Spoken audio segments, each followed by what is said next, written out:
Hello students, welcome to SMS education. आज हम लोग टैली की सेकंड क्लास करने जा रहे हैं। तो हमने फर्स्ट क्लास में टैली का इंट्रोडक्शन पढ़ा था, मतलब कि टैली क्या होता है उसके बारे में। आज हम डे 2 में पढ़ेंगे कि कंपनी क्या होती है, उसको कैसे क्रिएट किया जाता है। तो सबसे पहले हम बात करते हैं कि कंपनी होती क्या है।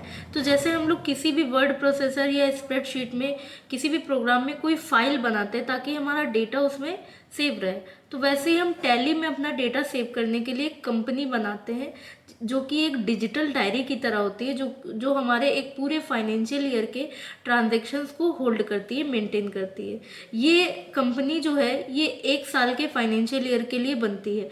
मतलब ऐसा नहीं है कि हम अगर आज एक कंपनी बनाएंगे और एक दिन का डेटा एक कंपनी में रखा, फिर कल का डेटा हमने दूसरी कंपनी में बनाया, ऐसा नहीं होता है। अगर हम एक कंपनी बना रहे हैं और 1 अप्रैल से उस कंपनी में एंट्रीज करना शुरू करेंगे तो अगले साल के 1 फाइनेंशियल ईयर तक चलेगा, मतलब अगले साल के 31 मार्च तक सारी कंपनी की एंट्रीज और ट्रांजेक्शन उसी कंपनी में होंगे। तो सबसे पहले बात करते हैं कि कंपनी कैसे बनाते हैं। तो इसके लिए सबसे पहले हम टैली ओपन करेंगे। तो टैली ओपन करने के लिए हम सिंपली अपने कीबोर्ड से विंडो बटन प्रेस करके टैली टाइप करेंगे तो टैली प्राइम आ जाएगा। हम इसको यहाँ से सेलेक्ट कर लेंगे। तो टैली सॉफ्टवेयर ओपन करते ही हमारे पास ये इंटरफेस आएगा जहाँ पर हमें दिया continue in educational mode, license mode, reactivate license, और ये सारे ऑप्शंस दिए गए हैं। तो हमने लास्ट क्लास में बात करी थी, टैली के 2 मोड होते हैं, एक एजुकेशनल मोड होता है और एक लाइसेंस मोड होता है। तो जब हमने टैली का लाइसेंस परचेज नहीं किया होता है, फ्री में डाउनलोड करा होता है, तो हम उसको एजुकेशनल मोड में यूज़ करते हैं। तो एजुकेशनल मोड में यूज़ करने के लिए यहाँ पे ऑप्शन हमें दिया गया है टी। तो इसके लिए हम टी बटन प्रेस करेंगे और हमारा एजुकेशनल मोड में टैली खुल के आ जाएगा। अब यहाँ पर हम देखते हैं ये जो एक बाय डिफ़ॉल्ट कंपनी के साथ टाटा मोटर्स एक कंपनी बनी हुई है और वो बाय डिफ़ॉल्ट कंपनी के साथ खुला हुआ है। इस पूरे इंटरफेस को गेटवे ऑफ टैली कहते हैं। इस गेटवे ऑफ टैली में आपको जो भी कंपनी ओपन करी है उसके मास्टर्स, ट्रांजैक्शंस, यूटिलिटी रिपोर्ट्स और ये सारे ऑप्शंस देखने को मिलेंगे। अब ये पहले से बनी हुई कंपनी है, इसकी जगह हमें जो भी अपनी नई कंपनी बनानी है उसके लिए यहाँ पे हम कंपनी ऑप्शंस में जाएंगे। तो कंपनी ऑप्शन के लिए शॉर्टकट की हमें ऑल्ट के दी गई है। ऑल्ट के इसलिए क्योंकि ये के बटन है और इसके नीचे सिंगल लाइन है, इसका मतलब ये शॉर्टकट की ऑल्ट है। तो हम इसको ऑल्ट के साथ के से प्रेस करेंगे।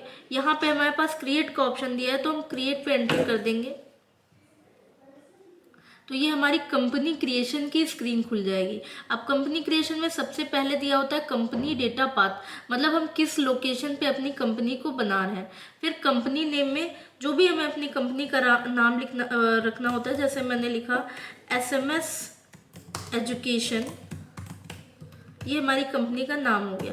फिर उसके बाद मेलिंग एड्रेस में हम सेम नाम रख सकते हैं। एड्रेस में हम अपनी कंपनी का डिटेल्ड एड्रेस देंगे, जैसे मैंने लिखा। देन उसके बाद हम यहाँ स्टेट पे आएंगे, क्योंकि कंट्री हमारी यहाँ बाय डिफ़ॉल्ट इंडिया सेलेक्टेड है तो हम यहाँ पे स्टेट इंडिया की सेलेक्ट कर सकते हैं। तो मुझे रखना है इसका उत्तर प्रदेश, तो हम सिंपली UTT प्रेस करेंगे तो हम यहाँ से उत्तर प्रदेश को सेलेक्ट कर सकते हैं। देन उसके बाद यहाँ पे कुछ डिटेल्स हैं जैसे पिन कोड, टेलीफोन, तो हम इसको अभी कोई भी फिल कर सकते हैं। कोई भी हमने रैंडम नंबर फिल कर दिया।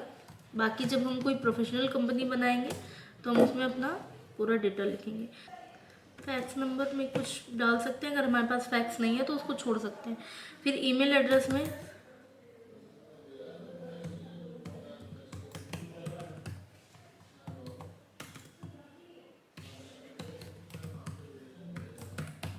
देन उसके बाद हम यहाँ पे आते हैं फाइनेंशियल ईयर बिगनिंग।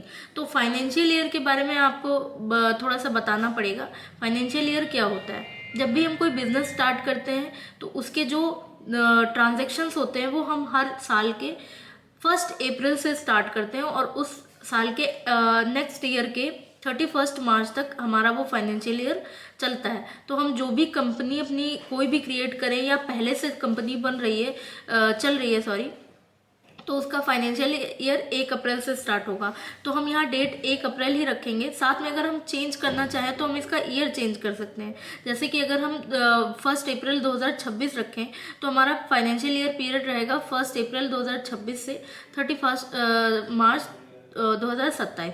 तो अभी हमारा फाइनेंशियल ईयर 1 अप्रैल 2025 है, तो ये हमारा रहेगा 31 मार्च 2026 तक। बुक्स बिगिनिंग फ्रॉम, यूजुअली ये सेम रहता है, फाइनेंशियल ईयर तो 1 अप्रैल से स्टार्ट हुआ, बट अगर हमने बिजनेस स्टार्ट किया है और वो बिजनेस ही हमने जून या जुलाई से स्टार्ट किया है, तो यहाँ पर वो डेट डिफरेंट हो सकती है, अदरवाइज ये दोनों डेट सेम ही रहती हैं।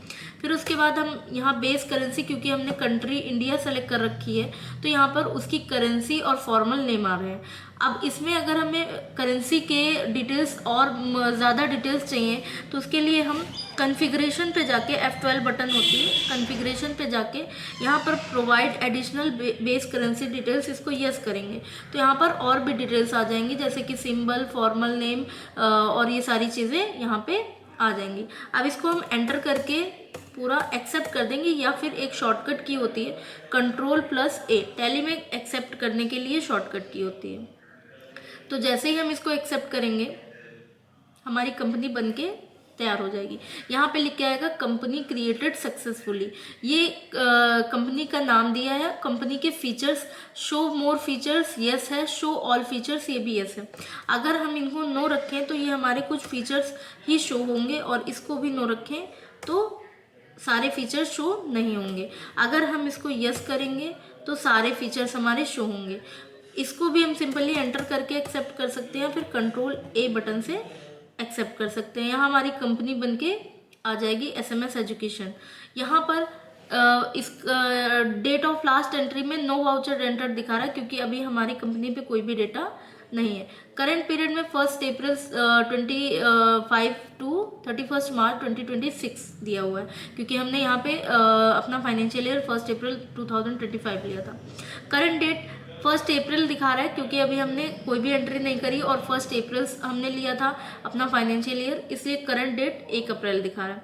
तो ये हो गया गेटवे ऑफ टैली के बारे में। यहाँ पे मास्टर्स का ऑप्शन आता है, जहाँ से हम कोई भी चीज़ें क्रिएट, अल्टर कर सकते हैं। अगर मोर देन 1 चीज़ें बनानी है तो चार्ट्स ऑफ अकाउंट, इनके बारे में भी हम नेक्स्ट क्लास में बात करेंगे।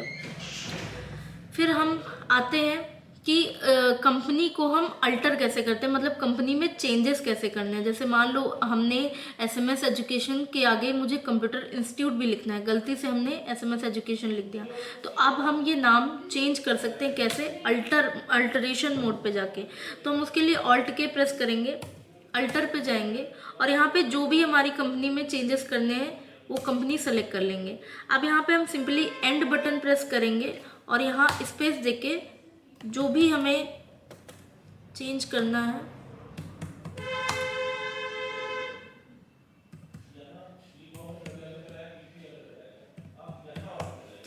तो ये हमने जो भी चेंजेस करना है, स्टेट वगैरह अगर जो कुछ चेंज करना है वो चेंज करके हम वापस से एक्सेप्ट कर देंगे, तो हमारी कंपनी में चेंजेस हो जाएंगे। तो ये हुआ कंपनी को क्रिएट करना और उसमें चेंजेस करना। फिर बात करते हैं कंपनी को बंद कैसे करते हैं। यहाँ पर हमारे पास 2 कंपनियाँ खुली हैं, मुझे SMS एजुकेशन वाली कंपनी पे वर्क करना है और टाटा मोटर वाली कंपनी को बंद करना है। तो हम सिंपली Alt+K प्रेस करेंगे और यहाँ से शट कंपनी पे जाएंगे। Ctrl+F3 इसकी शॉर्टकट की है, तो हम यहाँ से जो भी कंपनी शट करना चाहते हैं वो कंपनी बंद कर देंगे। तो ये हो गया कंपनी को शट करना। फिर आते हैं कंपनी को डिलीट कैसे करते हैं। तो डिलीट करने के लिए भी हम अल्टरेशन मोड पे जाते हैं, ताकि ये हम कंपनी वापस से ना आए। तो पहले हम इस कंपनी को एक बार बंद करके देख लेते हैं, Alt+K शट कंपनी। तो हमारी SMS एजुकेशन वाली कंपनी भी क्लोज हो गई है। अब इसको वापस से हम सेलेक्ट करना चाहते हैं, तो SMS एजुकेशन कंप्यूटर इंस्टीट्यूट पे जाके वापस से इसको सेलेक्ट कर सकते हैं। बट अगर हम इसको डिलीट कर दें तो हम इसको वापस से सेलेक्ट नहीं कर सकते। तो डिलीट करने के लिए Alt+K करेंगे, अल्टर पे जाएंगे और यहाँ पे Alt+D प्रेस करेंगे। Alt+D प्रेस करते ही डिलीट पूछेगा। अगर आप एंटर करोगे तो डिलीट आएगा, और एक बार आपसे कंफर्म करने के लिए पूछेगा आर यू श्योर। आप दोबारा एंटर करोगे, कंपनी डिलीट हो जाएगी। अब हम यहाँ पे लिस्ट ऑफ कंपनी पे देख सकते हैं, हमारे पास वो वाली कंपनी नहीं दिख रही है, क्योंकि वो हमारी कंपनी डिलीट हो गई। तो आज के लिए बस इतना ही। आगे हम लोग नेक्स्ट क्लास में अकाउंट्स के बारे में पढ़ेंगे। Thank you.